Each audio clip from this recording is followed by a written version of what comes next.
Shrimad home remedies में आपका स्वागत है। और हम आपको बताएंगे अभी पुराने नोट तो बंद हो गए, तो भाई अब पुराने नोटों का क्या होगा। दूसरी बात हम आपको बताने वाले हैं कि नोटबंदी में हमें किन दिक्कतों का सामना करना पड़ा। और एक चीज़ हम और आपको बताएंगे कि देश पर नोटबंदी का क्या असर हुआ और हमें क्या मिला। देखिए, 8 नवंबर की रात को हमारे प्रधानमंत्री नरेंद्र मोदी जी ने नोटबंदी का ऐलान किया था। अब इस ऐलान के तहत 500 और 1000 के नोट बंद कर दिए गए थे। पुराने नोटों को बैंक में बदलवाने और जमा करने का ऐलान किया गया। 2000 और 500 के नोट भी जारी किए गए। बैंक से कैश निकालने की सीमा हफ्ते में 24,000 कर दी गई। एटीएम से पहले 2000 निकालने का आदेश हुआ और फिर 2500 कर दिया गया। अब इन सब में से खास बात यह है कि 50 दिन में 64 बार नियम बदले गए। तो भाई पुराने नोटों का क्या होगा। 500 और 1000 के नोट अब बदले नहीं जा सकते। पुराने नोट कुछ विशेष शर्तों के साथ रिजर्व बैंक में सिर्फ जमा किए जा सकते हैं। सरकार ने कैश की किल्लत से निपटने के लिए कैशलेस ट्रांजैक्शन को बढ़ावा देने की बात कही है।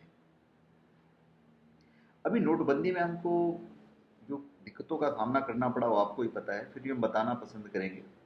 नोटबंदी में कई तरह के कारोबार पर बुरा असर पड़ा है। छोटे कारोबारियों पर 35% तक असर पड़ा है। रोज लोगों की भीड़ बैंक और एटीएम के बाहर लगने लगी। इस दौरान देश में कैश की किल्लत से पूरा देश परेशान रहा है। बड़े शहरों से मजदूरों का पलायन भी बढ़ा। जो बड़े शहर हैं, 2000 के नोट की वजह से छुट्टे की दिक्कत हुई, तो इस वजह से नोटों की जमाखोरी ज़्यादा होने लगी, पकड़े भी गए। अभी इस नोटबंदी से देश को क्या मिला। देखिए, आरबीआई और सरकार द्वारा जारी आंकड़ों के मुताबिक करीब 14 लाख करोड़ रुपए बैंक में वापस आ चुके हैं। 15.44 लाख करोड़ रुपए वापस आने थे।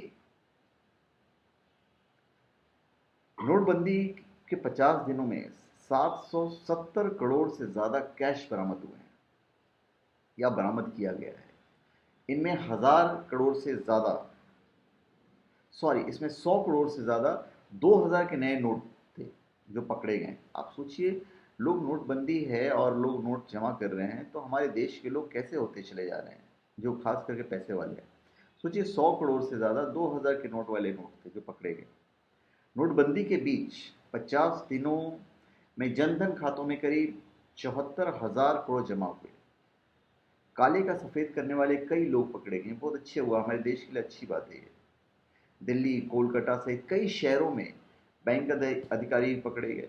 आप सोचिए, हमारा देश के कुछ लोग हैं जो चंद पैसों के लिए क्या कर सकते हैं।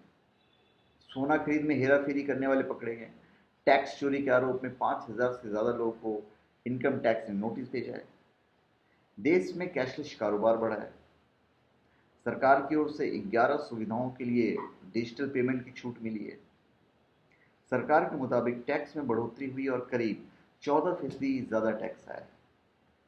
तो धन्यवाद। आप हमारे चैनल पर सब्सक्राइब करें और अपने कमेंट दीजिए। धन्यवाद।